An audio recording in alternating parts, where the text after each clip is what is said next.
মাধব খুবই গরিব লোক, আর ও রানীপুর নামে একটি গ্রামে থাকে।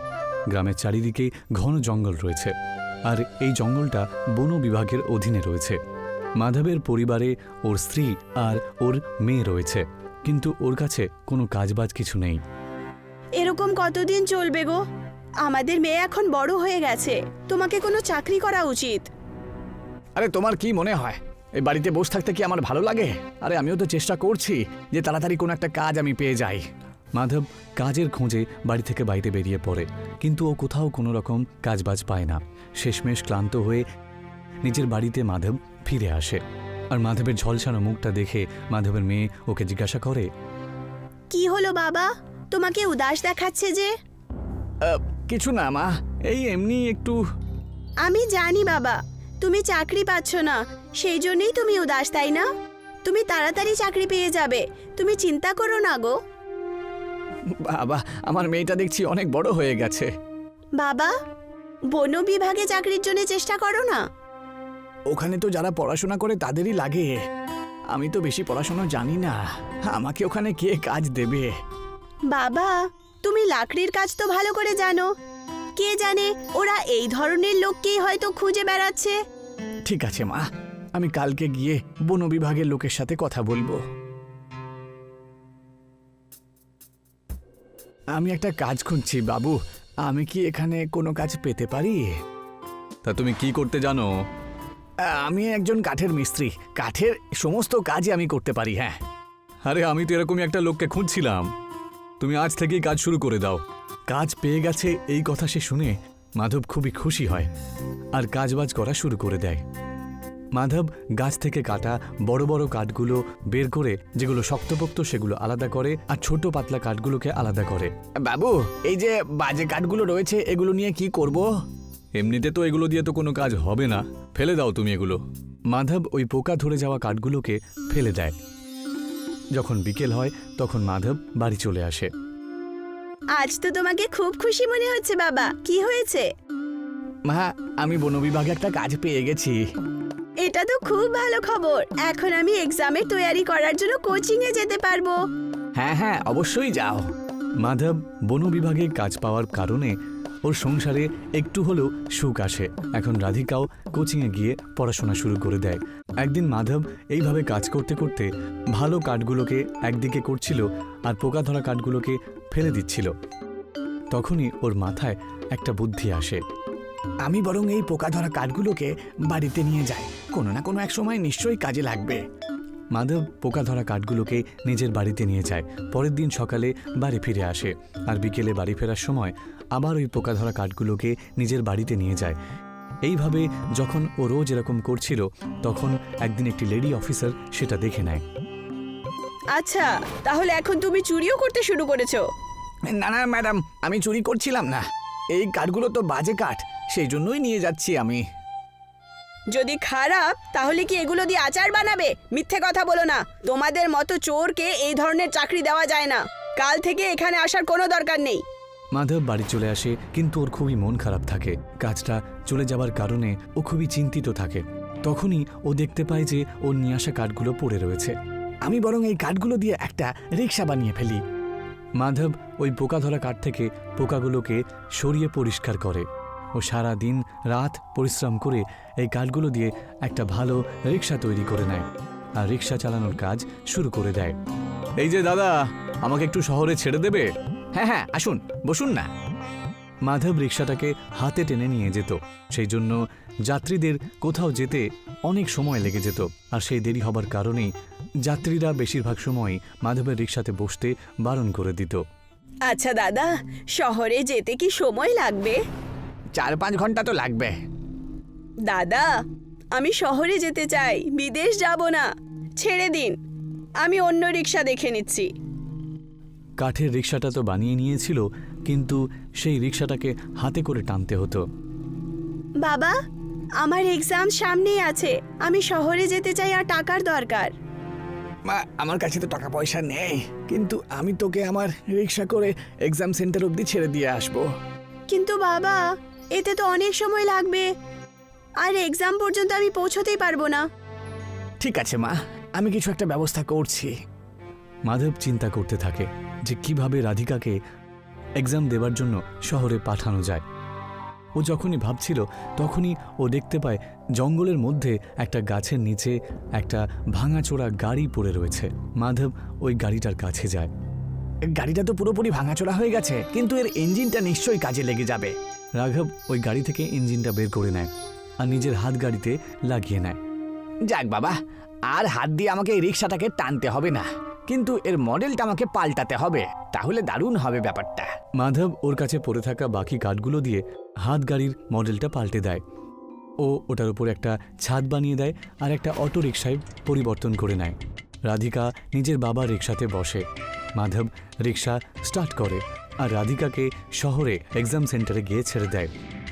মাধবের কাঠের রিকশাতে ইঞ্জিন লাগানোর ফলে এখন ও রিকশা খুবই জোরে দৌড়োয়, যার ফলে এখন ওর কাছে অনেক যাত্রীরা আসতে শুরু করে দেয়।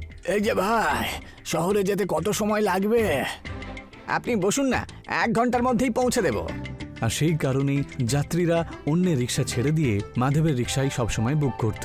আর এটা দেখে একজন রিকশাওয়ালা মাধবের ওপর হিংসা করত আর পুলিশের কাছে গিয়ে ওর নামে মিথ্যে অপবাদ দিয়ে কমপ্লেন করে। সাহেব, ও কারুর গাড়ি থেকে ইঞ্জিন চুরি করে নিয়ে নিজের রিকশাতে লাগিয়েছে, ও চোর।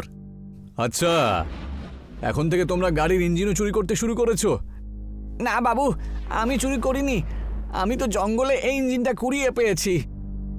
আচ্ছা, তাহলে এখন ইঞ্জিন জঙ্গলেও পাওয়া যাচ্ছে? এক্ষুনি ইঞ্জিনটা আমাকে ফিরিয়ে দাও, না হলে তোমাকে জেলের ঘানি টানাবো। পুলিশওয়ালা মাধবের রিকশা থেকে ইঞ্জিনটা বের করে নেয়। রাধিকার এক্সামের রেজাল্টও বেরিয়ে চলে আসে আর ও ওর পরিশ্রমের ফল পায়। রাধিকা একটা ভালো চাকরি পেয়ে যায়। রাধিকা এখন চাকরি করতে শুরু করে আর দেখতে দেখতে পুরো 1 মাস কেটে যায় আর ও তার মাসের প্রথম মাইনেটা পায়। আর যেদিন মাইনে পায় সেদিন রাধিকা অনেক রাত্রে বাড়ি ফেরে। বাবা, চোখ বন্ধ করো, তোমার জন্য একটা সারপ্রাইজ আছে। আচ্ছা, এই নাও, চোখ বন্ধ করে নিয়েছি, এবার বলো তো কি ব্যাপার? রাধিকা মাধবের সামনে একটা ইঞ্জিন রেখে দেয়। এখন চোখ খুলে ফেলো। নতুন ইঞ্জিন দেখে মাধব খুব খুশি হয়। বাবা, এটা স্পোর্টস কারের ইঞ্জিন। এটা লাগানোর পর তোমার রিকশা সবার থেকে দ্রুত গতিতে যাবে। মাধব ওই স্পোর্টস কারের ইঞ্জিনটাকে নিজের রিকশার মধ্যে ফিট করে দেয় আর যাত্রীর জন্য অপেক্ষা করতে থাকে। দাদা, আমি শহরে যেতে চাই, কত সময় লাগবে? আপনি বসুন না, 1/2 ঘন্টার মধ্যেই পৌঁছে দেব। ওখানে পৌঁছতে তো 2 ঘন্টা লাগে। এটা আমার কাঠের রিকশা অবশ্যই, কিন্তু এটা খুব জোরে দৌড়তে পারে, আপনি বসুন না। ওই মহিলাটি মাধবের রিকশাতে বসে আর মাধব তাকে 1/2 ঘন্টার মধ্যেই শহরে পৌঁছে দেয়। আর খুশি হয়ে ওই মহিলা মাধবকে দ্বিগুণ ভাড়া তখন দিয়ে দেয়। আর এইভাবেই মাধব এখন যাত্রীদেরকে গ্রাম থেকে শহরে খুব তাড়াতাড়ি পৌঁছে দেয়। আর তাড়াতাড়ি পৌঁছে যাবার কারণে আর সময় বাঁচানোর জন্য এখন সব সময় মাধবের রিকশাতেই সবাই যায়। আর মাধব পুরো এলাকাতে কাঠের ফারারি রিকশার নামে ফেমাস হয়ে যায়। সুরেশ একজন পারিবারিক কুমোর ছিল। তার বাবাও কলসি বানাতো আর ও বানায়, আর এখন ওর সাথে ওর ছেলেও যোগদান করেছে কলসি বানানোতে। দেখো বাবা, আমার কলসিটার আকার কেমন অন্যরকম। হ্যাঁ, খুব ভালো, কিন্তু বাবা এর গলাটা এত সরু যে এর থেকে জল বের করতে গেলে এই কলসিটাকে কাত করতে হবে। হ্যাঁ, সে তো ঠিকই, কিন্তু এই রকম কলসি বেশিরভাগ খরিদ্দার পছন্দ করে না, কিন্তু তুমি যখন বানিয়ে দিয়েছো তখন খুব ভালো হয়েছে। বাবা, তাহলে কি শুধু ওই কলসিগুলোই বিক্রি হয় যেগুলো বেশিরভাগ একই রকম? বেশিরভাগ তো ওটাই বিক্রি হয়, তাই তো আমরা সবসময় এই রকম কলসিই বানাই। কিন্তু আমার মনে আছে, যখন আমি শেষবার এই রকম কলসি বানিয়েছিলাম তখন সেটা খুব বেশি দামে বিক্রি হয়েছিল। ভালো হয়েছে, এই কলসিটাও আমি অনেক দামে বিক্রি করতে পারবো, দেখে নিও বাবা। হ্যাঁ। তখনই রুক্মিণী ওদের দুজনের জন্য চা নিয়ে এলো। যোগেশ বাবা, আমার মনে হচ্ছে তোর শহরে গিয়ে আরো অন্য কোনো কাজ করা দরকার। এই কাজে কি আছে বল? তোর বাবা সারা জীবন ধরে এই কাজই করলো, দেখ আমাদের অবস্থা, সারা জীবন গরিব হয়ে কেটে গেল। না মা, আমি শহর টহর যাব না, আমার তো মাটির জিনিস তৈরি করতে সত্যি খুবই ভালো লাগে। আমি কোথাও যাব না। দেখ বাবা, তোকে বোঝানোটা আমার দায়িত্ব। তুই আমার কথা শোন বা না শোন, সেটা তোর ইচ্ছে। আচ্ছা, এসব ছাড়ো রুক্মিণী। তুমি বলেছিলে তুমি যোগেশের মেয়ে নিয়ে তোমার দাদার সঙ্গে কথা বলবে, তার কি হলো সেটা তো বলনি। দাদা তো রাজি আছে ওর মেয়েকে দেবার জন্য। তাহলে দেরি করছো কেন? কথা এগো। আমি চাই যে যোগেশের বিয়েটা তাড়াতাড়ি দিয়ে দিতে, সেটাই ভালো হবে। তাহলে ঠিক আছে, এই রবিবার আমি বিয়ের পাকা কথার আয়োজন করছি। বাহ, এই তো হলো আসল কথা। নিজের বিয়ের কথা শুনে যোগেশও খুব খুশি হয়ে গেল। রবিবার দিন সুরেশের বাড়িতে ফুল দিয়ে সাজানো হলো। বাড়িতে অনেক অতিথি এলো। তারপর সুরেশ আভাকে আংটি পরিয়ে দিল। দুজনের বিয়ের কথা পাকা হয়ে গেল। সবাই খুব খুশি হলো। তারপর কি হলো? সেদিন থেকে রুক্মিণী যোগেশকে রোজ শহরে গিয়ে কাজ করার জন্য বলতে লাগলো, শোন বাবা, এখন তোর বিয়ে হয়ে যাচ্ছে, তোর দায়িত্বও বেড়ে যাবে, তোর রোজগার তো বাড়াতেই হবে। যদি তুই এরকম ভাবেই কলসি বানাতে থাকিস তাহলে এরকমই গরিব থাকবি। আমার কথা শোন, শহরে গিয়ে ভালো একটা কাজ খোঁজ। না মা, আমি বলছি না যে আমি শহরে যাব না, আমি এখানেই ভালো আছি। রুক্মিণীর ওষুধ যোগেশের ওপরে কাজ করলো না। যোগেশ তার কাজকে খুব ভালোবাসতো। কয়েক মাস পর যোগেশ আর আভার বিয়ে হয়ে গেল। আর রুক্মিণী এটারই অপেক্ষায় ছিল যে আভা ঘরে আসতেই, মা, আমি তোমার ওপর একটা খুব বড় দায়িত্ব দেব। আমার ছেলে আমার কথা শোনে না গো। ওর একটা সুন্দর ভবিষ্যতের জন্য আমি চাই যে ও শহরে গিয়ে কোনো কাজ করুক, কিন্তু ও তো এখানেই থাকতে চায়।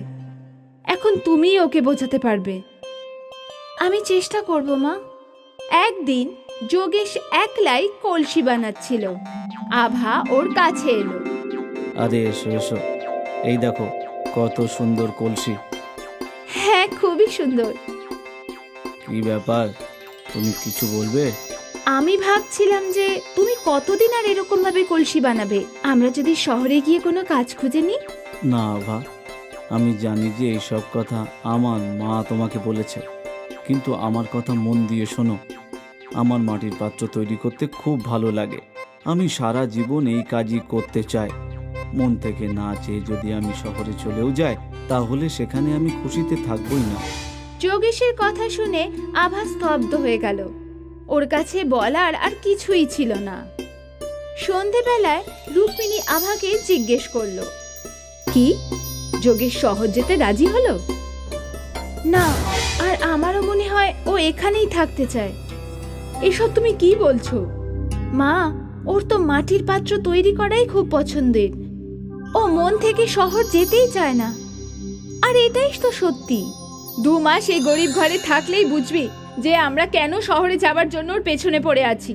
মা, আপনি তো শুধু চান যে আপনার ছেলে ভালো রোজগার করুক, সেটা নিশ্চয়ই হবে। সেই দিন থেকে আভা তার স্বামীর কাজের প্রশংসা করতে লাগলো। এই কলসিটা কি সুন্দর গো। সুন্দর, কিন্তু বাবা বলে যে এই লম্বা গলাওয়ালা কলসি নাকি বেশি বিক্রি হয় না। বিক্রি হয়? আমি এসব মেলাতে দেখেছি, মনে হয় 300 টাকা দাম ছিল। এত দাম? তুমি এসব কলসি মেলায় বিক্রি করতে পারো তো। আমি চেষ্টা করে দেখছি। আভা যোগেশকে উৎসাহিত করলো।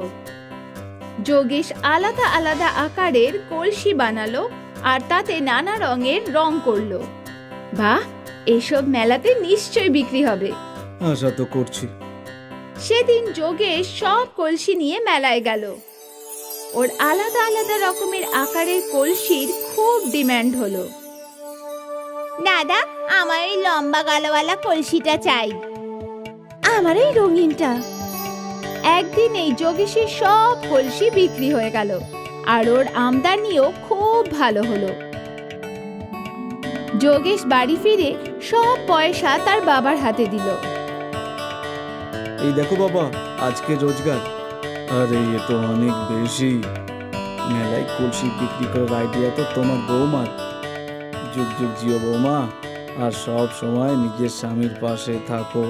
না হলে একজন মহিলা আছে যারা নিজের স্বামীকে শুধু শহরে পাঠাতে চায়। পাশে দাঁড়িয়ে রুক্মিণী সব শুনছিল। আভা আর যোগেশ খুব খুশি হলো। সেই রাতে যোগেশের একটা নতুন আইডিয়া এলো। আভা, কেউ মাটির ফ্রিজ কিনবে? মাটির ফ্রিজ? মানে মাটির এমন আলমারি যাতে সবজি, ফল কিছু সব টাটকা থাকবে আর যেটা বিদ্যুৎ ছাড়াই চলবে। তুমি কি এরকম কিছু বানাতে চাও? হ্যাঁ। তাহলে দেরি করছো কেন? এই আইডিয়া তো সুপার হিট হয়ে যাবে। আমি কালকেই মাটির ফ্রিজ বানাবো। পরদিন সকালেই যোগেশ মাটির ফ্রিজ বানাতে শুরু করলো। আরে এটা কি বানাচ্ছিস? বাবা, এটা মাটির ফ্রিজ। এতে সবজি, ফল সব কিছু টাটকা থাকবে, সেটা বিদ্যুৎ ছাড়াই চলবে। বাহ, শুনেছি আগের দিন লোকে মাটিতে গর্ত করে সবজি, ফল টাটকা রাখতো। ভাবতেই পারিনি যে মাটি দিয়ে এরকম কিছু বানানোও যায়। হ্যাঁ, আমি তো অনেক আগেই ভেবেছি। আর কালকে রোজগার দেখে মনে হচ্ছে এই মাটির ফ্রিজ লোকে কিনবে। হ্যাঁ, নিশ্চয় আমি তোকে সাহায্য করব। তারপর বাবা ছেলে একসাথে মিলে কিছু মাটির ফ্রিজ বানালো। পরদিন সকালে ওরা দুজনে মিলে ওই মাটির ফ্রিজগুলো মেলায় নিয়ে গেল। দাদা, ওইগুলো কি আলমারির মতন? ওটা মাটির ফ্রিজ। এর মধ্যে আপনার সবজি, ফল সব অনেক দিনের জন্য টাটকা থাকবে, তাও আবার বিদ্যুৎ ছাড়াই। তোমরা বুঝতে পেরেছো এবার? সত্যি? হ্যাঁ হ্যাঁ, একদম। ওই মহিলা একটা মাটির ফ্রিজ কিনে নিল। একজন সাংবাদিক মাটির ফ্রিজের ফটো তুলল। আর দেখতে দেখতে আরো কিছু খরিদ্দার মাটির ফ্রিজ কিনে নিল। আর সব ফ্রিজ বিক্রি হয়ে গেল। আজ প্রথমবার সুরেশ একসাথে এত রোজগার দেখলো। তারা খুব খুশি হয়ে বাড়ি ফিরল। দেখো ভাগ্যবান, তোমার ছেলে কত টাকা রোজগার করেছে। বাবা রে! এ তো কিছুই নয়, এবার টাকার বৃষ্টি হবে। এর মাটির ফ্রিজের আইডিয়া তো দারুণ হয়েছে। লোকেরা আমাদের অ্যাডভান্স দিয়ে দিয়েছে মাটির ফ্রিজ বানানোর জন্য। বাহ যোগেশ, ক্ষমা করে দে বাবা, আমি ভুলছিলাম। আমার মনে হতো এই কাজ করে তুই কখনো সুখী হবি না, তাই আমি সব সময় তোকে শহরে যাবার কথা বলতাম। এরপর রুক্মিণী আবার কাছে গেল। মা, আজ যা কিছু হয়েছে সব তোর জন্যই হয়েছে। তোর উৎসাহে যোগেশ আজকে এত সাফল্যতা পেয়েছে। আমিও যদি তোর মতন ওকে সাহায্য করতাম তাহলে আজ ও জীবনে অনেক সফল হতো। মা, আপনি এমন কথা কেন বলছেন? এখন তো সবকিছু ঠিক হয়ে গেছে। এখন তো আমাদের আনন্দের দিন এসে গেছে। আর আপনি পুরনো কথা মনে রেখেছেন? ছেড়ে দিন তো, এখন তো সবকিছু ভালোই হবে। ঠিক না? সব ভালো হবে, খুব ভালো। মাটির ফ্রিজ কেনার জন্য সুরেশের বাড়ির বাইরে লাইন পড়ে গেল। তাদের রোজগার কয়েক গুণ বেড়ে গেল। সুরেশ তার বাড়ির মেরামতও করিয়ে নিল। আর এখন এই পরিবারের কাছে সব রকম সুখ সুবিধাই রইল। এই সব কিছুই শুধু মাটির ফ্রিজের আইডিয়ার জন্য সম্ভব হলো। গান্ধীনগর নামের একটা ছোট গ্রাম ছিল। গ্রামে বড় বাজার বসতো। আর বাজারে সবসময় প্রচুর ভিড় হতো। গরমকালে এইসব ভিড় বলদেবের পেপসির দোকানে লেগেই থাকতো। আরে বলদেব কাকা, আমাকে কমলা রঙের পেপসিটা দাও। আমাকে হলুদ রঙের। আর আমাকে লাল রঙের। বাচ্চা হোক বা বড়, সবার বলদেবের পেপসি খুব পছন্দ ছিল। আর বলদেব পুরো সততার সাথে পেপসি বানাতো। ভালো বিশুদ্ধ জল, পরিষ্কার চিনি আর পরিষ্কার পরিচ্ছন্নভাবে ও জুস তৈরি করে সেটা প্লাস্টিকের থলিতে ভরতো। বলদেবের 1 টাকার পেপসি প্রচুর বিক্রি হতো।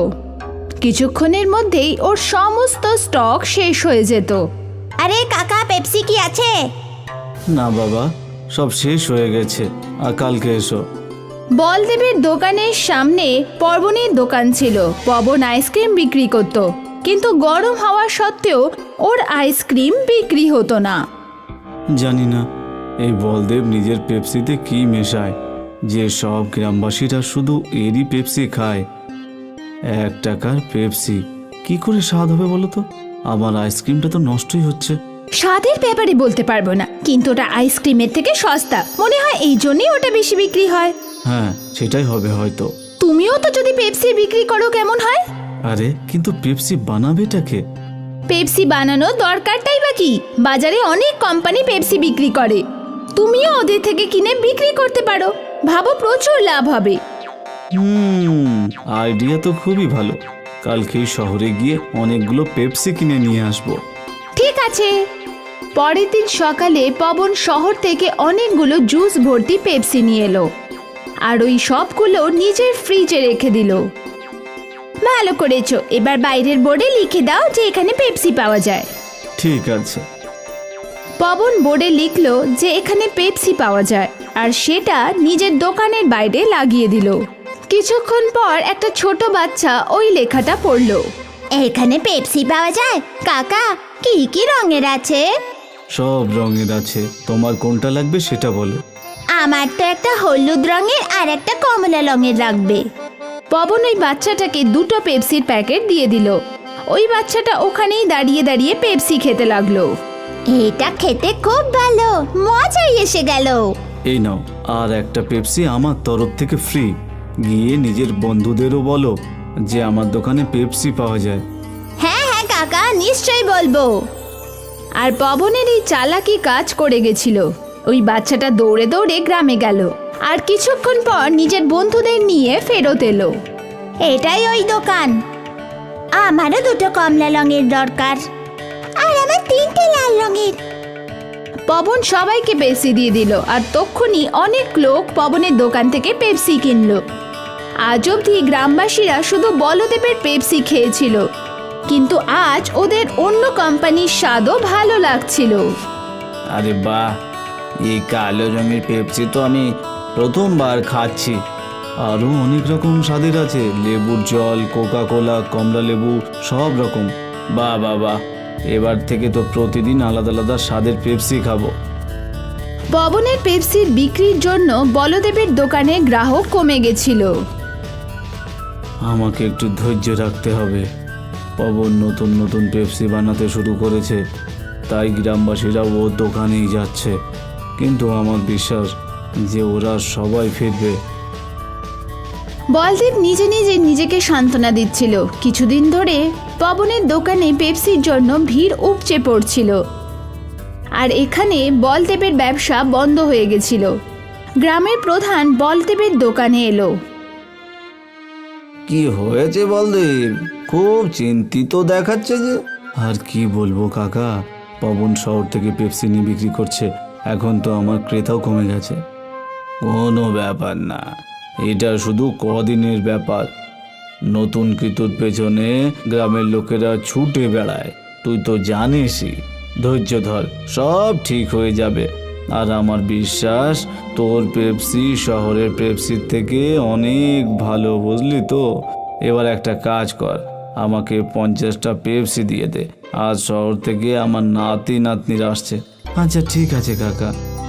বলদেব গ্রামের প্রধানকে 50টা পেপসি দিয়ে দিল, আর উনি আনন্দের সাথে ওখান দিয়ে চলে গেল। বলদেব এখনো দুঃখী ছিল। গ্রামের প্রধান তার বাড়ি পৌঁছালো। উনি তার নাতিকে একটা পেপসি দিল। বাবা, এই পেপসিগুলো ভালো হয় না গো, এতে এত কেমিক্যাল মেশায় যে বাচ্চারা অসুস্থ হয়ে পড়ে। বাবা, এই পেপসি আমাদের বলদেব নিজেই তৈরি করে, কোনো কেমিক্যাল ছাড়া, পরিষ্কারভাবে। এটা তো আমরা অনেক বছর ধরে খাচ্ছি, এখনো কেউ অসুস্থ হয়নি। দাও। প্রধান একটা পেপসি ওর মেয়েকে দিল, আর ও সেটা খেলো। বাহ বাবা, এটা তো খুবই সুস্বাদু। প্রধানের বাড়িতে আসা সব আত্মীয়রা ওই পেপসি খেতে শুরু করলো। কিছুক্ষণের মধ্যেই সব পেপসি শেষ হয়ে গেল। বাবা, তুমি এটা কোথা থেকে এনেছো? আমি আরো কিছুটা নিয়ে আসবো। বাজারে তুই বলদেবের দোকান দেখতে পাবি, যেটাতে বড় ফ্রিজ আছে, ওরই দোকান থেকে। আমি এক্ষুনি নিয়ে আসছি। নেহা বাজারে পৌঁছে বলদেব আর পবনের দোকান দেখে বিপাকে পড়ল। ও বুঝতে পারছিল না যে কোন দোকানটা।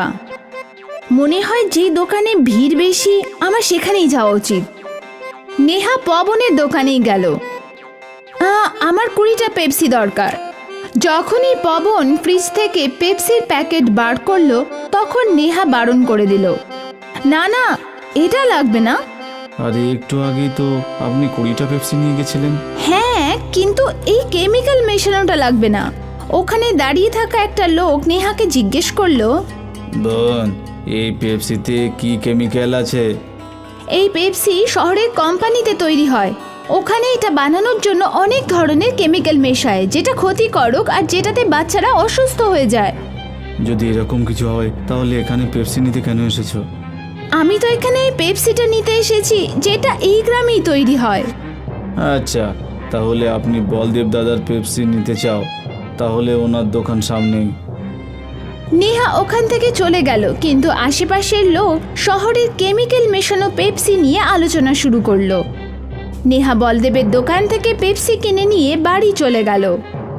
কেমিক্যাল পেপসির কথা গ্রামে আগুনের মতো ছড়িয়ে পড়ল, আর সব বাবা মারা বাচ্চাদের পবনের দোকান থেকে পেপসি নিতে বারণ করে দিল। আজ থেকে পবন কাকার দোকানে পেপসি নিবি না। কেন মা? কারণ ওতে অনেক কেমিক্যাল মেশানো আছে, তোর শরীর খারাপ করবে, তারপর তোকে ছুঁচ ফোটাবে। না মা না। লোকে তো বলদেবের সততা বুঝতে পারলো।